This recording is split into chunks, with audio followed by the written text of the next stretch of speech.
हमारे इसका खास शो एस्ट्रोलॉजी की बात आचार्य लवभूषण ने। सभी का स्वागत है। आपका भी आचार्य जी शो में बहुत बहुत स्वागत है। धन्यवाद। नमस्कार।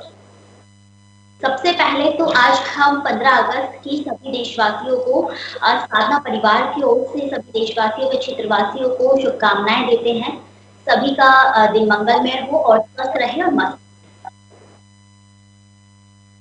आज का टॉपिक है आचार्य जी राजनीति। जिन्हें राजनीति में जाने का शौक होता है, जो राजनीति में जाना चाहते हैं, प्रसिद्धि पाना चाहते हैं, सामाजिक प्रसिद्धि पाना चाहते हैं, लोगों के बीच में अपनी पहचान पाना चाहते हैं। लेकिन कई बार होता है कि अच्छा तो लगता है, जानना तो चाहते हैं, लेकिन राशि में योग या वास्तु के हिसाब से ये सब उनको नहीं पता होता है कि क्या हमारी राशि में राजनीति का योग है या नहीं। इसके लिए उन्हें एस्ट्रोलॉजर की सलाह लेना बहुत ज्यादा जरूरी होता है। तो आज इसी पर हम बात करेंगे कि किस जाति वाले व्यक्ति के योग में राजनीति होती है, सामाजिक सुख होता है, प्रसिद्धि होती है, समाज के बीच में पहचान होती है। आज इसी पर हम चर्चा करेंगे। आचार्य जी, सबसे पहले हम जानना चाहेंगे कि एस्ट्रोलॉजी राजनीति में कैसे सहायता करती है, किस व्यक्ति को, किस जातक को राजनीति में जाने का योग देखा जाता है एस्ट्रोलॉजी के हिसाब से। जी, सबसे पहले मैं भी देशवासियों को आज 15 अगस्त की शुभकामनाएं देना चाहूँगा कि सभी को आज अपने घर पे झंडा ध्वजारोहण पक्का करना चाहिए और इस जो आज का 15 अगस्त का दिवस है इसको पूरे जोश से और उमंग के साथ मनाना चाहिए। तो जो आज का विषय है राजनीति का, मैं उसमें आपको बताना चाहूँगा कि राजनीति एक ऐसा सब्जेक्ट है जिसे कोई भी कर सकता है। इसका जो योग है, इसके योग को मजबूत बनाया जा सकता है। सबसे ज्यादा जो इसमें सूर्य को राजनीति के अंदर जो सबसे बड़ा योग है वह सूर्य ग्रह बनाता है। सूर्य के बाद राहु ग्रह जो डिप्लोमेटिक आपके अंदर लेके आता है वो बनाता है। शनि, इसमें मतलब कि सभी के सभी ग्रहों का सपोर्ट आपको चाहिए होता है। अब ये बात ही आती है कि हम आपके योग को मजबूत कैसे बनाएं। तो इस अपने योग को मजबूत बनाने के लिए मैंने एक राजनीति के ऊपर स्पेशल रिसर्च की है कि कोई भी बंदा पॉलिटिक्स में जाता है तो पॉलिटिक्स में उसको एस्ट्रोलॉजी के माध्यम से या वास्तु के माध्यम से उसे कैसे एक सपोर्ट हम दे सकते हैं। तो मैंने इसमें एक रिसर्च की है, मैं उसका पार्ट बताता हूँ। हमारे हॉरोस्कोप में जो दूसरा पार्ट होता है वो वाणी का होता है, वो बोलने का होता है। देखिए, कुछ लोग ऐसे होते हैं जो बड़ा तेज या प्रखर बोलते हैं, कुछ लोग धीमी आवाज में बोलते हैं, कुछ लोग जब बोलते हैं तो लोग उनकी बात को सुनते हैं। तो जो ये सब कुछ चीजें दूसरे भाव से देखी जाती हैं। कुछ लोगों की बात को लोग को सुनना नहीं चाहते और कुछ लोग ऐसे हैं जो अच्छा बोलते हैं। तीसरा भाव राजनीति में टिकट का होता है, चुनावी टिकट का, कि सामने वाले को चुनावी टिकट मिलेगा या नहीं मिलेगा। तीसरा भाव पराक्रम का होता है। तीसरा भाव सोशल मीडिया का होता है, जिसमें सोशल मीडिया के उसके फॉलोअर कैसे बनेंगे या वो कितने सोशल मीडिया में अपने फॉलोअर बना पाता है। सबसे बड़ी बात है चुनावी टिकट। चुनावी टिकट को कहाँ से देखा जाता है, वो तीसरे भाव से देखा जाता है। फिर आता है फोर्थ हाउस फॉलोअर्स का होता है। फॉलोअर्स या राजनीति में कहा जाए तो वो वोटर्स जो वोट डालेंगे उन्हें हम फोर्थ हाउस से देखते हैं। फिफ्थ हाउस से इनिशिएटिव, जैसे आज आपको चुनावी सभा करने जा रहे हैं, वो चुनावी सभा हो जाएगी या नहीं हो जाएगी, वहाँ पर कितने लोग होंगे, कितनी भीड़ होगी, तो ये सब फिफ्थ हाउस से देखा जाता है। और सिक्स्थ हाउस से देखा जाता है कॉम्पिटिशन, रोग ऋण शत्रु, जो आपके सामने वाला है वो क्या प्लानिंग कर रहा है, आप क्या प्लानिंग कर रहे हैं, ये सिर्फ सिक्स हाउस से देखा जाता है। और सेवंथ हाउस से ओपोजिशन, जो आपके सामने चुनाव लड़ रहा है। और एट्थ हाउस में षड्यंत्र को देखा जाता है, कहीं आपके खिलाफ कोई षड्यंत्र तो नहीं हो रहा है, आपके खिलाफ कोई प्लानिंग तो नहीं चल रही है। एट्थ हाउस लॉसेस का है, एट्थ हाउस नुकसान का है। इसी प्रकार नाइन्थ हाउस भाग्य का है, नाइन्थ हाउस सरकार का है, नाइन्थ हाउस सीनियर पीपल्स का है, जिन्होंने आपको टिकट देनी है, जिन्होंने आपको चुनाव लड़ाना है, या आपके सीनियर पीपल हैं या लंबी यात्राएं हैं, इन्हें हम 9 हाउस से देखा जाता है। इन्हें आपकी स्पोर्ट में कैसे लेकर जाएं राजनीति में। और 10th हाउस आपकी परफॉर्मेंस का है, 10th हाउस आपके स्टेटस का है, 10th हाउस आपके किन लोगों के साथ रिलेशन बनते हैं उनका है। और 11th हाउस विनिंग का है कि आप चुनाव जीत पाते हैं या नहीं जीत पाते हैं। तो 11th हाउस आपके दोस्तों का है, 11th हाउस उन क्लोज पीपल्स का है जिनके साथ मिलकर आप प्लानिंग करते हैं। तो इसी प्रकार से 12th हाउस है वो एक्सपेंसिस का है, 12th हाउस लॉसेस का है, 12th हाउस डिफीट का है। तो इस प्रकार से मैंने पूरे के पूरे 12 हाउसेस पे इसे पूरा रिसर्च करके पॉलिटिशियन के ऊपर कि आपको कैसे मजबूत बनाया जाए, कौन सा भाव आपका कमज़ोर है, कौन सी चीज़ें आपकी कमज़ोर है, उनको कैसे मजबूत किया जाए, इस पर मैंने पूरी रिसर्च की है। मैंने करीब 100 पेज का अपने इसका एक खाका तैयार किया है कि सामने वाला को चुनाव में मैं ज़्यादा से ज़्यादा कैसे मजबूत कर सकता हूँ। बिल्कुल आचार्य जी, कई जातक जो होते हैं ना, जैसे मिलता है तो राजनीति में जाने का वो सपना लेकर तय होते हैं। उनका एक ही लक्ष्य होता है कि नहीं, हमें राजनीति में जाना है, समाज हित के लिए कुछ करना है, बड़ा राजनेता बनना है, वो सारी चीजें उनके जहन में आती है। लेकिन आचार्य जी, कई बार सपना तो ले लेते हैं, लेकिन कई नहीं कर पाते, कई राजनीति में नहीं जा पाते। बहुत मेहनत कर ली है, समाज की सेवा कर ली या वो सब कर लिया जो राजनीति में जाने के लिए करना चाहिए, लेकिन फिर भी राजनीति में नहीं जा पाते हैं। तो ये भी योग के कारण जी, देखिए मैं आपको बात बताता हूँ कि जब सूर्य नीच का हो जाता है या सूर्य अच्छे भावों में नहीं बैठ पाता, तब सामने वाले को सीनियर लोगों की सपोर्ट नहीं मिल पाती। तब सीनियर लोगों को सीनियर लोग उनको ये दिखाते हैं कि तुम्हें टिकट पक्का मिल जाएगा, तुम तैयारी करो, तुम तैयारी करो, तुम तैयारी करो। लेकिन ऐन वक्त पे या वक्त से पहले उनको ना तो टिकट मिलता है और उनको ये दिलासा दे दिया जाता है कि अब आपको नेक्स्ट टाइम देखेंगे, इस बार आप पार्टी के साथ काम करो। तो यह एक सूर्य और इसमें केतु का भी बहुत बड़ा रोल है। सूर्य और केतु कैसे दो ग्रह हैं, यदि आपके फेवर में बैठे हैं तो आपको राजनीति में जाने का मौका मिलेगा, आपको टिकट भी मिलेगी और आप आगे चुनाव जीत भी सकते हैं। लोग भी आपको फॉलो करेंगे। ये सूर्य और केतु आपके फेवर में नहीं बैठे हैं तो इस बात की बहुत कम चांसेस हैं कि आप चुनाव में आपको टिकट मिले और आप चुनाव जीतें। आचार्य जी, अगर कोई जातक है जिसने अपना मतलब कि जिसने राजनीति में पैर तो रख दिया हो, राजनीति में भी आ गया हो, लेकिन राजनीति में आने के बाद में वो अच्छी तरह से बोल नहीं पाता है, ना समझ पाता है कि राजनीति को कैसे हमें हैंडल करना चाहिए, राजनीति में और आगे कैसे जाना चाहिए, कैसे प्रसिद्धि को पाना चाहिए, लोगों को कैसे समझाना चाहिए, हैंडल करना चाहिए, ये सब कैसे होता है, इसके लिए कोई विशेष योग होते हैं या फिर अपने आप को कैसे वो निखारे, इसके लिए क्या करना चाहिए? हाँ, ये मैं आपको ये बता रहा हूँ कि जो 12 के 12 भाव हैं जिनके ऊपर मैंने काम किया है, इसी के लिए कि आपको राजनीति में अपने आप को कैसे निखारना है, कैसे उभर के लेके आना है, कैसे आपको एकदम से पहचान बनानी है। इसी प्रकार से ये एस्ट्रोलॉजी में, उसी प्रकार से मैंने वास्तु में भी इससे कुछ योग बनाए हैं। वास्तु में भी हमारे पास 16 जोन होते हैं, 8 दिशाएं होती हैं और 4 दिशाएं हैं, 4 विदिशा हैं और 16 जोन हैं। 16 जोन में भी हम अलग-अलग तरीके से पॉलिटिशियन के लिए काम करते हैं, जिसमें हम उनको एकदम से कैसे जान पहचान मिले। इसमें एक जोन होता है नॉर्थ ऑफ नॉर्थ वेस्ट। यदि वहाँ पर किसी भी पॉलिटिशियन की बहुत बड़ा फोटो फ्रेम लगा दिया जाए तो उनका एकदम से अपने क्षेत्र में नाम हो जाता है, लोग उनको जानने लग जाते हैं, क्योंकि वहाँ के देवी देवताओं का काम ही यही है कि आपको प्रसिद्धि दिलाना। यदि उनकी फोटो को नॉर्थ में लगा दिया जाए तो उन्हें नई नई अपॉर्चुनिटी मिलनी शुरू हो जाती है। ऐसा भी संभव है कि उन्हें टिकट भी मिल जाए। और इसी प्रकार से जो उनके सीनियर लोग हैं उनकी फोटो को नॉर्थ वेस्ट में लगाया जाए तो वो उनकी सपोर्ट में आके खड़े हो जाते हैं। क्योंकि और जो वोटर लिस्ट है, जहाँ के इस वोटर लिस्ट का प्रिंट निकाल कर भी हम नॉर्थ वेस्ट में लगा सकते हैं। और ये साउथ ईस्ट में भी उनकी खुद की फोटो लगाई जाती है। इस प्रकार से मेरे कहने का मतलब है कि 16 जोन होते हैं। 16 जोनों को अंदर हमें इनको मेंटेन करके चलते हैं तो एस्ट्रोलॉजी और वास्तु में आप देखेंगे कि सामने वाले के पास अपॉर्चुनिटीज अपने आप आने लगती है, क्योंकि उन देवी देवताओं का काम यही है कि आपको ये काम करवाना। जैसे ईस्ट का काम है सोशल सर्कल बनाना, सोशल कनेक्शन बनाना, आपके लोगों के साथ में रिलेशन बनाना। आपका नेम एंड फेम का कारक है जो है वो ईस्ट दिशा है। जो सीनियर लोगों के साथ जो कनेक्शन बनाती है वो भी ईस्ट दिशा बनाती है। ईस्ट दिशा में कोई वास्तु दोष नहीं होना चाहिए, वहाँ पे ब्लैक रंग नहीं होना चाहिए, वहाँ पे शनि की कोई भी आइटम नहीं होनी चाहिए।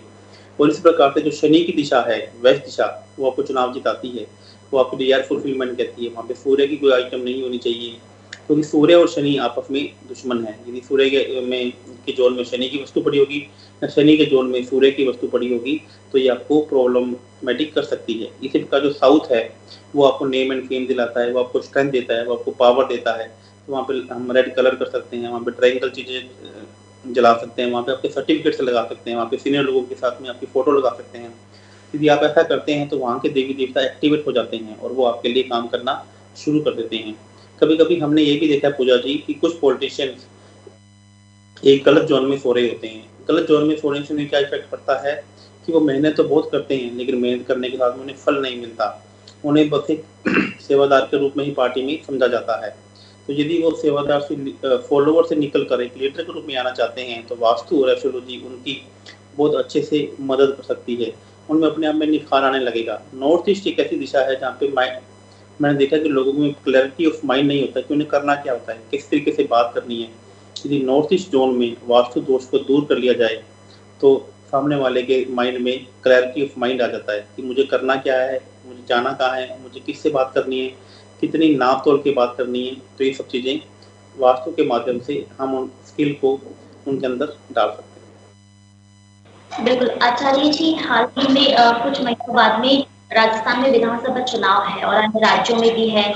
कई राजनेता तैयारी भी कर रहे हैं और कई कार्यकर्ता है, कई नए लोग हैं जो भी में भाग लेना चाहते हैं और अपना भाग्य आजमाना चाहते हैं। तो कोई टिकट की तैयारी कर रहा है। टिकट के बाद में अगर टिकट मिल जाता है तो वोटर्स, अगर हम बात करें वोटर्स, तो वोटर्स पर उनका फोकस होता है, क्योंकि अपने ही क्षेत्र में इतने समय से काम करना या किसी नए प्रतिनिधि का निकल करके सामने आना, फिर वोटर्स को लेकर आना या वोटर्स लाना, ये बहुत बड़ी चुनौती होती है। तो वोटर्स का कौन सा भाव होता है, ऐसे लोगों के हिसाब से हम देखेंगे। एस्ट्रोलॉजी में जो वोटर्स का भाव है वो फोर्थ भाव है। फोर्थ भाव वोटर्स का है कि आप फोर्थ भाव फॉलोअर्स का है कि आपके साथ कितने लोग जुड़े हुए हैं। यदि फोर्थ भाव आपका कमजोर है तो इसका मतलब ज़्यादा वोटर्स आपके साथ में नहीं जुड़ेंगे, और यदि फोर्थ भाव आपका बहुत मजबूत है तो इसका मतलब वोटर्स आपके साथ में अच्छे जुड़ेंगे। अब इसमें क्या है पूजा जी, वो फोर्थ भाव के साथ साथ में आपकी दशाएं और अंतर दशाएं भी और प्रत्यंतर दशा को भी चेक करना पड़ेगा। हो सकता है कि जब भी आप में देखो, एक बार कोई नेता चुनाव जी बहुत अच्छे वोटों से जीत जाता है और एक बार वही नेता बहुत अच्छे वोटर से चुनाव हार भी जाता है। यदि उसके पास फोर्थ भाव अच्छा है तो फिर इसके साथ ऐसा क्यों हो रहा है? वैसा इसलिए होता है कि कभी-कभी ऐसे दशाएं या अंतर दशाएं या प्रत्यंतर दशाएं चलती हैं जो उनके अगेंस्ट में चलती हैं। यदि अब देखिए, आपको ऐसा तो है नहीं कि एस्ट्रोलॉजी में आपने सब कुछ उपाय कर दिए और आप चुनाव में मेहनत ना करें, आपने ईमानदार से काम नहीं किया। आपको ईमानदार से काम करना पड़ेगा, चुनाव में मेहनत भी करनी पड़ेगी, लेकिन प्रकृति का और ग्रहों की आपको मदद कैसे मिले, ये हम एस्ट्रोलॉजी के माध्यम से उसको मजबूत कर सकते हैं कि उसको क्या करना चाहिए और क्या नहीं करना चाहिए। हम उसे ये बता सकते हैं कि आपके वोटर्स की आपकी तरफ रुझान कितना है इस वक्त की, इस दशाओं की, प्रत्यंतर दशाओं की देखकर। और यदि वो एस्ट्रोलॉजिकल उपाय कर लेता है और जिस चुनाव में वो मेहनत करता है, और दोनों तरफ से यदि काम होता है तो 1 और 1 मिलकर 11 हो जाते हैं और निश्चित रूप से उसको इस चीज़ का बेनिफिट्स मिलते हैं। जी, आचार्य जी अगर टिकट की बात करें तो टिकट के लिए कौन सा भाव होता है? क्योंकि बहुत सारे जहाँ तक बहुत सारे लोग जो होते हैं वो टिकट के लिए मारामारी करते हैं, भागा-भाग करते हैं, लेकिन उन्हें टिकट नहीं मिलता है। टिकट के लिए बहुत ज़्यादा उन्हें परेशानियों का सामना करना पड़ता है। टिकट के लिए कौन सा भाव है? टिकट के लिए भाव नंबर 3, 1, 2, 3, 3 नंबर जो भाव है वो टिकट का है। यदि आपने मुझसे भी क्वेश्चन पूछा कि क्या मुझे चुनाव का टिकट मिल जाएगा, तो भाव 3 का संबंध यदि 11 नंबर भाव से बन रहा है तो मैं एकदम से कह दूँगा कि हाँ, आपको चुनाव का टिकट मिल जाएगा। यदि भाव 3 का संबंध 11 नंबर भाव से ना बनकर 8 नंबर या 12 नंबर से बन रहा है तो मैं कहता हूँ कि आपको चुनाव का टिकट नहीं मिलेगा। आपको इसके लिए प्रयास नहीं करने चाहिए। तो भाव 3 चुनावी टिकट का है, भाव 3 पराक्रम का भी है, भाव 3 सोशल मीडिया का भी है। और सबसे पहले मैं जितने भी साधना टीवी चैनल के माध्यम से बताना चाहूँगा कि जितने भी लोग चुनाव की टिकट की तैयारी कर रहे हैं, उन्हें अपना तीसरा भाव अभी से मजबूत करके रखना चाहिए, क्योंकि इलेक्शन जीतना ना जीतना तो सेकेंडरी फॉर्म है, सेकेंडरी बात है। आज के डेट में मैंने देखा है कि एक-एक विधानसभा क्षेत्र में जहाँ पे मात्र कांग्रेस के भी एक ही एमएलए को टिकट मिलेगा, बीजेपी की भी एक एमएलए को टिकट मिलेगा, लेकिन टिकट के दावेदार 15-15 भी हैं। और यदि आप अभी वक्त रहते अपने तीसरे भाव को मजबूत कर लेते हैं तो हो सकता है कि टिकट आपको ही मिले। बिल्कुल आचार्य जी, किसी को टिकट भी मिल गया, उसके पास सब कुछ है, उसके पास पावर भी है पार्टी का सब, लेकिन फिर बात आती है विनर की यानी विजेता की। तो वो विजयी कैसे हो? कौन एस्ट्रोलॉजी हमारी कैसे मदद कर सकती है? क्या हम बता सकती है क्या उपाय है कि अगर हम विजय होना चाहते हैं तो हम ये उपाय करें या इस प्रकार एस्ट्रोलॉजी हमारी मदद कर सकती है? जी, एस्ट्रोलॉजी में 11th हाउस होता है वो विनिंग का होता है। इसी प्रकार से वास्तु के अंदर 11th जो वेस्ट की दिशा है वो भी विनिंग की दिशा है। इसी और एक ये भी देखा जाता है कि एस्ट्रोलॉजी के किस हाउस में 11 नंबर हाउस राशि बैठी हुई है, वह भाव भी आपकी विनिंग का हाउस है। तो इस प्रकार से 3 योग हो गए कि हम तीनों योगों को अच्छे से मजबूत कर लेते हैं, इनके देवी देवताओं को मना लेते हैं, तो इस प्रकार के पूरे चांसेस है जाते कि चुनाव को जीतने के। इसमें मैं एक आपको और बताता हूँ कि उपचय भाव होते हैं, 3 नंबर भाव, 6 नंबर भाव, 10 नंबर और 11 नंबर भाव। ये उपचय, इनमें जितने से ज़्यादा शत्रु ग्रह या पापी ग्रह या क्रूर ग्रह बैठे होंगे, आपके भी चुनाव जीतने के चांसेस उतने ही ज़्यादा होंगे। ये पापी ग्रह और क्रूर ग्रह कौन-कौन से हैं, मैं इनके बारे में भी आपको बताना चाहूँगा। सूर्य, शनि, राहु, केतु और मंगल, ये 5 ग्रह ऐसे हैं जो पापी और क्रूर ग्रह हैं। इनको उपचय भावों में इनके लिए स्थापित कर दिया जाए तो सामने वाले जातक का बल भी बढ़ जाता है, टिकट का भी, चुनावी टिकट मिलने की संभावना भी बढ़ जाती है और चुनावी टिकट के बाद उनको चुनाव जीतने की संभावनाएं भी उनकी बहुत अच्छे से आ जाती है। बिल्कुल। आचार्य जी, हम कई बार देखते हैं पार्टियों में, हम राजनीति में देखते हैं कि जैसे कि सपोज कर लीजिए कांग्रेस पार्टी है, कांग्रेस पार्टी के ही नेता या एमएलए मान लीजिए, वो अपनी ही पार्टी के खिलाफ क्यों हो जाते हैं। पहले तो बहुत समय तक, सालों तक साथ देते हैं, लेकिन जब अंत में जैसे ही चुनाव का समय आता है, जैसे ही सरगर्मियां तेज होती हैं, तो वो अपनी ही पार्टी के खिलाफ हो जाता है। तो बहुत सारे मामले हमारे सामने आए, उसका क्या कारण है? देखिए, ये आपको मैंने बताया ना, छठा भाव होता है रोग, ऋण, शत्रु का, गुप्त शत्रु का। यदि छठा भाव आपका बहुत जल्दी से एक्टिवेट है तो आपके ही अपने ही लोग आपको अंदर से नुकसान पहुंचाएंगे, आपको अंदर से वो चुनाव जीतने में आपकी मदद नहीं करेंगे। जिसे कहते हैं ना लेग पुलिंग है, जिसका मतलब आपका छठे भाव का संबंध 8वें भाव से बन रहा है या छठे भाव का संबंध आपके 12वें भाव से बन रहा है। तो यदि आपने इन चीजों को नहीं संभाला तो पीपल, आपके ही अपने ही लोग आपको नुकसान पहुंचाएंगे। और यदि सामने वाला नुकसान पहुंचाएगा, इसका भाव है 8th हाउस या 7th हाउस। 7th हाउस का मतलब है कि सामने वाले अगेंस्ट दूसरी पार्टी से आपको नुकसान पहुंचा सकता है, आपके अपने लोग आपको नुकसान पहुंचाएंगे। इसको छठे भाव से देखा जाता है। ये अपने घर के अंदर का कंपटीशन को देखा जाता है। जैसे हम देखते ना कि कई बार हमारे परिवार में कुछ लोग हैं वो हमें आगे बढ़ने नहीं देना चाहते। इसी प्रकार से कांग्रेस पार्टी मान लीजिए, बीजेपी पार्टी, जो भी आपकी पार्टी है वो आपका एक परिवार है, उनमें से भी लोग आपको नहीं चाहते कि आप आगे बढ़ें या आपको टिकट मिलेगी। आपको टिकट मिल गई तो उन्हें लगता है कि हमारे खुद का भाग्य या हमारे खुद का जो आगे वाला लाइफ स्टाइल है वो पार्टी में ज़्यादा अच्छा नहीं होगा। तो इसलिए इसको छठे भाव से देखा जाता है कि आपको टिकट मिलेगी और फिर आपके लोग ही लेग पुलिंग करेंगे या नहीं करेंगे। जी बिल्कुल। साथ ही आचार्य जी, हम ये भी जानना चाहते हैं, हमारे दर्शक ये भी जानना चाहते हैं कि राजनीति में एस्ट्रोलॉजी कैसे प्रभाव डालती है, कैसे वास्तु, कैसे योग, इनके प्रभाव देखे जाते हैं? जी, मैं आपको बताना चाहूँगा कि एस्ट्रोलॉजी में सूर्य जो है वो आपके मान सम्मान का कारक है, आपके स्टेटस का कारक है। इसमें मंगल आपके पराक्रम का कारक है, मंगल आपकी इनिशिएटिव, जो भी आप डिसीजन लेते हैं उनका कारक है। इसमें जो मर्करी है वो कम्युनिकेशन का कारक है कि आप किस तरीके से सामने वाले को प्रभावित करते हैं, आपकी बातें कैसी होंगी। चंद्रमा जो कि आपके मन का कारक है, आपके ट्रैवलिंग का कारक है। इसमें शुक्र आपकी लग्जरी का कारक है और इसमें राहु आपकी डिप्लोमेटिक का कारक है और केतु आपकी ट्रूथनेस का कारक है कि आप किस तरीके से सामने वाले के पास अपनी बात को रखते हैं। तो ये 9 के 9 ग्रह हैं और 12 के 12 भाव, 27 के 27 नक्षत्र। यदि हम इसमें से इनमें आपके लिए एक अच्छा सा योग बना दिया जाए तो एस्ट्रोलॉजी आपकी विनिंग में और आपकी चीज में बहुत ज़्यादा मदद कर सकती है।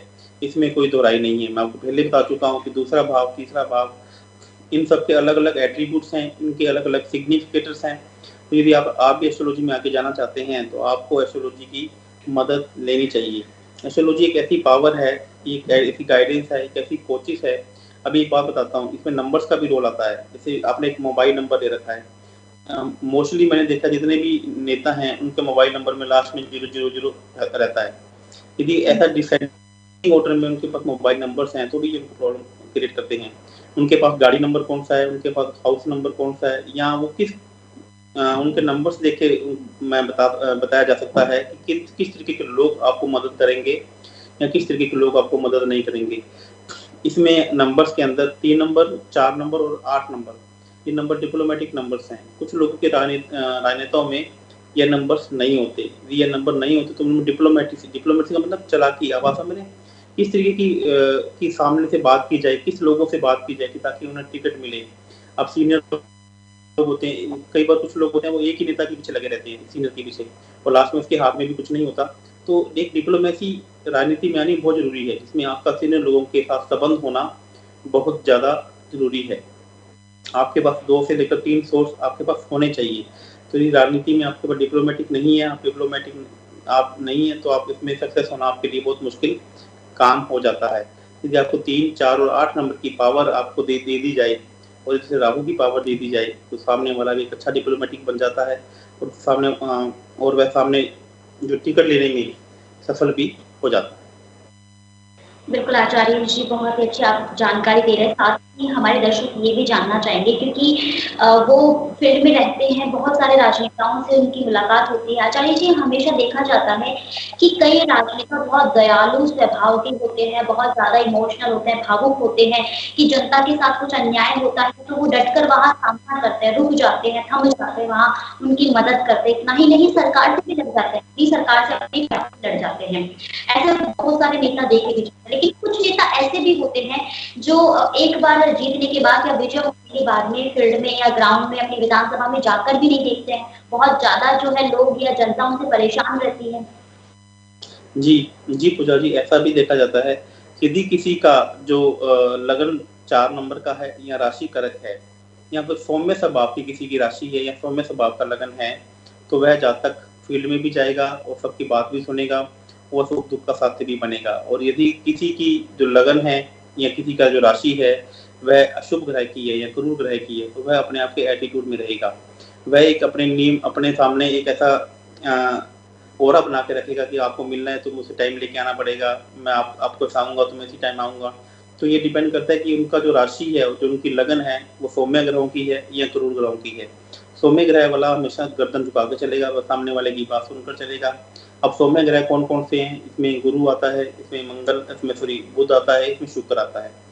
इन तीनों ग्रहों को चंद्रमा, मून 4 ग्रह ऐसे हैं जो सौम्य ग्रह हैं और जो बाकी के 5 ग्रह हैं वो क्रूर ग्रह हैं या पापी ग्रह हैं। अब ये डिपेंड करता है कि सामने वाले का लगन क्या है, सामने वाले की राशि क्या है।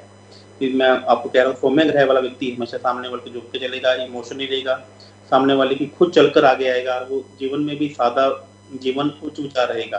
और यदि किसी का क्रूर ग्रह है या पापी ग्रह है और वह चुनाव जीत जाता है, तो वह हमेशा लोगों से चुनाव जीतने के बाद दूरी बना के रखेगा, अपने स्टेटस को मेंटेन करके रखेगा और उसका आने का जाने का टाइम भी अपने हिसाब से फिक्स करके रखेगा। बिल्कुल आचार्य जी, किस मतलब राशि वाले व्यक्ति को या जातक को या राजनेता को सबसे ज्यादा जनता का प्यार है? सबसे ज्यादा बहुत ज्यादा वो जनता का। जी, अभी आपने बहुत बढ़िया क्वेश्चन किया। इसमें अग्नि तत्व के लोगों को बहुत जल्दी लोगों से प्यार मिलता है। अग्नि तत्व की राशियां होती हैं 1, 5, 9, सिंह, धनु और एरीज राशि, मेष राशि। ये 3 राशियां ऐसी हैं, ये जल तत्व की राशियां हैं, ये अग्नि तत्व की राशियां हैं। ये कोई भी जो काम करते हैं लोग इनके साथ में बहुत जल्दी मिल जाते हैं। आपने देखा होगा ना, कुछ लोग ऐसे होते हैं जैसे फील्ड में जाते हैं अपने आप लोग मिलने शुरू हो जाते हैं और माहौल उनके लिए अपने आप तैयार हो जाता है। तो ये 4 तत्व की राशियां या अग्नि तत्व की राशियां जो होती हैं, इनमें जो लोग हैं इन्हें जल्दी मिलना शुरू हो जाते हैं, इन्हें अपॉर्चुनिटी जल्दी मिलती है, इन्हें अवसर जल्दी मिलते हैं और ये खुद भी बहुत ज़्यादा एक्टिवेट होते हैं। इन लोगों में काम करने की क्षमता पोटेंशियल बहुत होता है। कुछ लोग देखा होगा ना आपने, सुबह 6 बजे उठते हैं और रात को 9 बजे तक काम करते हैं, 10 बजे तक काम करते हैं। ये लोग थकते नहीं हैं। तो ये लोग वही लोग हैं जो अग्नि तत्व की जो राशियां होती हैं, इन लोगों में काम करने का पोटेंशियल लोगों से ज़्यादा होता है। और उसी प्रकार से भाव 3 में यदि गुरु आकर बैठ जाए, सूर्य आकर बैठ जाए या मंगल आकर बैठ जाए, तो भी लोगों में इस तरीके की भावनाएं, इस में काम करने का पोटेंशियल भी ज़्यादा देखा गया है। इस तरीके के लोग फील्ड में कभी में थकते नहीं हैं, सुबह से लेकर शाम तक काम करते हैं। मैंने करीब पिछले कुछ दिनों में आप मानेंगे करीब 150 से 200 लोगों सफल राजनीतिक लोगों की हॉरोस्कोप को मैंने देखा है। उसमें देखा है कि इन लोगों के तीसरे भाव में क्रूर ग्रह बैठे हैं, 11वें भाव में भी क्रूर ग्रह बैठे हैं।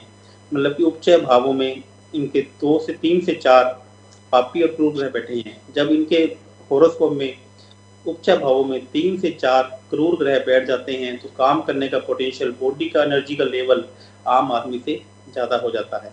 आप देखिए किस तरीके से मोदी जी सुबह से लेकर शाम तक काम करते रहते हैं, अशोक गहलोत जी सुबह से लेकर शाम तक काम करते रहते हैं और हम इनको देखते ही तो खुद भी परेशान हो जाते हैं कि ये लोग कैसे काम करते हैं।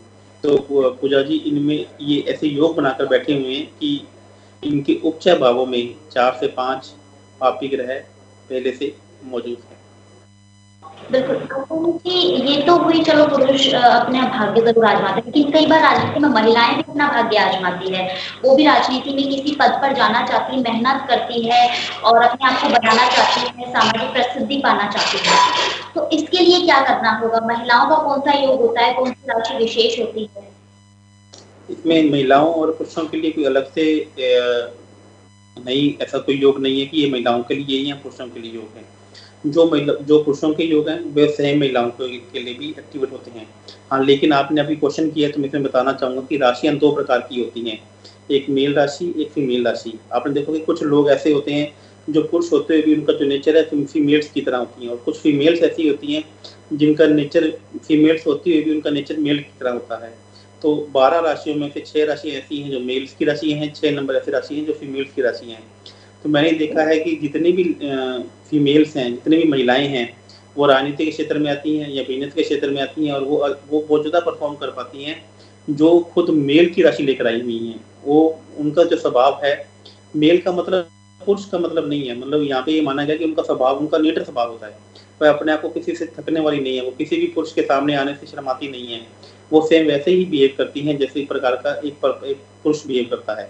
तो यदि किसी भी महिला के अंदर मेल राशि के गुण हैं, तो वह राजनीति में भी आती हैं और राजनीति में आकर भी खूब आगे बढ़ती हैं।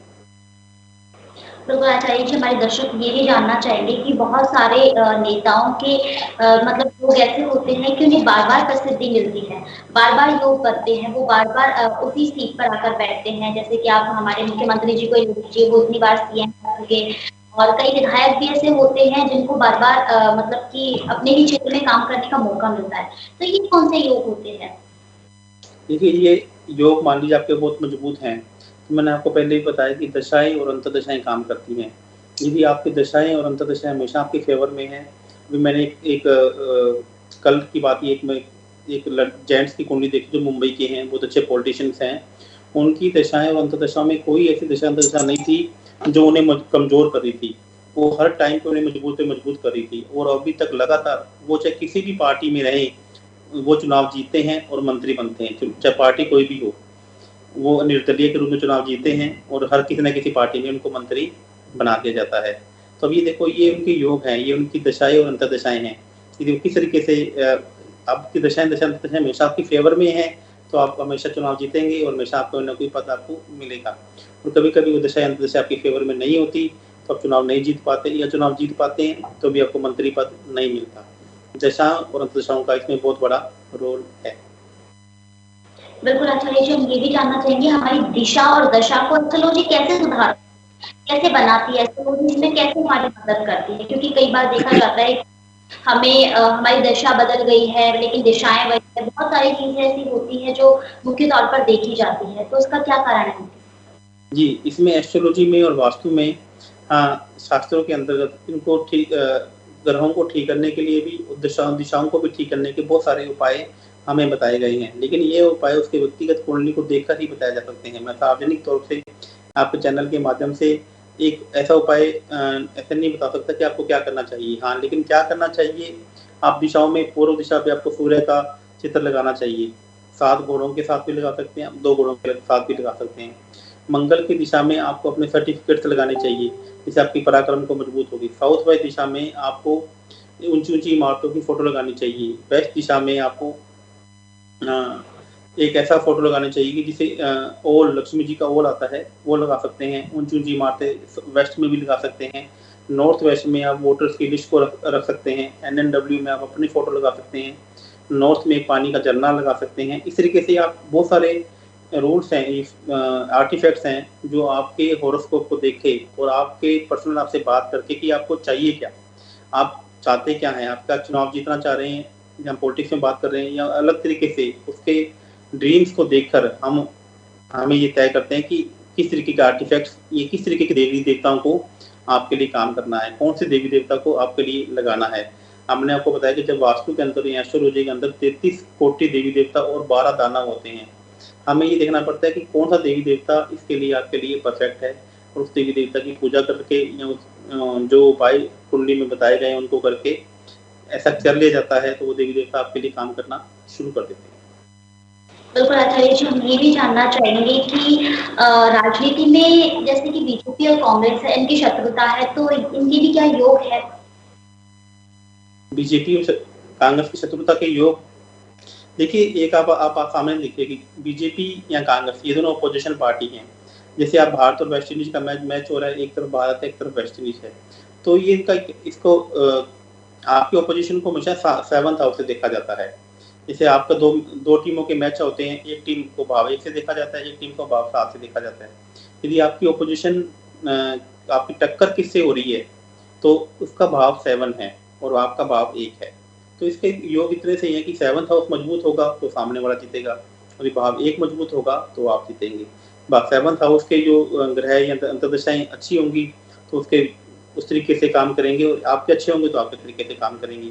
तो आप चाहते हैं कि आपके योग ज़्यादा मजबूत हो जाएं, तो आपको एस्ट्रोलॉजी की मदद से आपके योग ज़्यादा मजबूत किए जा सकते हैं। हमें एस्ट्रोलॉजी वास्तु में कुछ ऐसे योग भी होते हैं जिसमें हम सामने वाले को कमज़ोर भी कर सकते हैं कि वो ज़्यादा प्लानिंग ना कर सके, ज़्यादा आगे ना बढ़ सके। आपने देखा होगा कि रामायण के वक़्त जब विभीषण जी ने बताया था कि मेघनाद एक बहुत बड़ा यज्ञ करने वाला है, तो उन्होंने बताया कि यदि वो यज्ञ कर लेता है तो वो उसको फिर कोई मार नहीं सकता। फिर उन्होंने हनुमान जी की सेना गई वहाँ पर, उन्होंने उसको मेघनाद को यज्ञ करने ही नहीं दिया। इस प्रकार से हमारे एस्ट्रोलॉजी में बहुत सारे योग ऐसे होते हैं जिसमें हम सामने वाले को चीज़ें करने ही ना दें जिससे उनका चुनाव प्रभावित हो। बहुत-बहुत धन्यवाद आचार्य जी तमाम जानकारी के लिए और इतनी अच्छी दर्शकों को जानकारी के लिए। फिलहाल के लिए इतना ही, कल फिर से हमारी मुलाकात होगी। तब तक के लिए हमें दीजिए इजाज़त। धन्यवाद।